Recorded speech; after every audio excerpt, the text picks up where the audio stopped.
I told my nephew his PS4 was going to be destroyed to teach him a lesson. My brother-in-law Kevin watches those parenting videos on YouTube where they smash their kids' stuff with hammers. He was planning to do it to Austin because the kid failed algebra and history. Austin's 12 and honestly just forgets to turn in his homework half the time. I only found out because I stopped by on a Tuesday and I heard Kevin in the garage with his friend Troy. They were watching one of those videos on repeat, talking about filming it for Kevin's Facebook. I walked in and tried talking sense into him. I said he could ground Austin or take the console away without destroying it. Kevin got defensive and said I don't have kids so I wouldn't understand. My sister was in the kitchen pretending not to hear any of it because arguing with Kevin when he's decided something just makes it worse. I knew I couldn't stop him. So the next day I went to Austin's room while Kevin was at work. I sat on his bed and told him what was coming. I said your dad's going to make you watch him destroy your PS4, probably with his friends there to film it. Austin paused his game and looked at me. I told him, don't cry. Don't beg, because that's exactly what they want to see. Just stay calm and say something that makes him feel like garbage for humiliating you. I told him if he got his grades up, I'd buy him a new console. But I wanted Kevin to feel terrible about this and stared at the screen for a second, then said okay and went back to playing. I thought maybe he'd just tell Kevin he was disappointed or something. Last Saturday, I got a text from my sister that just said, you need to get over here now. No explanation. I drove over and saw Kevin's truck plus 2 other cars in the driveway. When I walked in, Austin was sitting in a kitchen chair in the middle of the living room.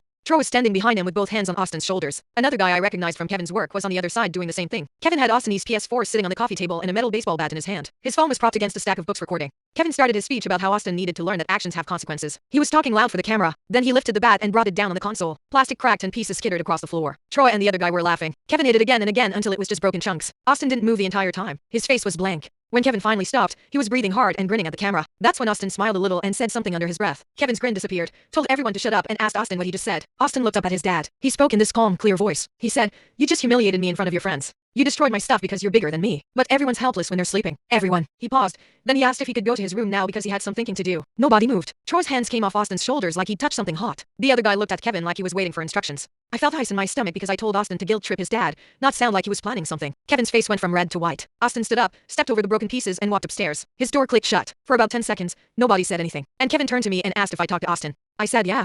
I warned him you were planning this because it's a cruel thing to do. Kevin started yelling that I sabotaged his parenting. I yelled back that humiliating your own kid on video isn't parenting. My sister finally spoke up and told us both to leave it alone. Troy and the other guy left without saying goodbye. My sister called me that night crying. I said, Kevin went to the hardware store and bought a lock for their bedroom door. She asked me what exactly Aidi said to Austin because Kevin was genuinely afraid their son was going to do something to him while he slept. I tried to explain that Austin was just messing with him, that a 12-year-old isn't going to actually hurt anyone. The ED already booked an appointment with a therapist for Wednesday and that I needed to stay away from their house until things calmed down. I texted Austin the next day. He responded pretty quick. I asked him straight up if he was planning anything. He sent back no. Obviously not. I just wanted dad to feel how I felt. He said his dad deserved to be scared after pulling that stunt. I told him it worked way too well and he just replied good. Then he thanked me for the heads up. It's been over a week now. My sister won't return my calls.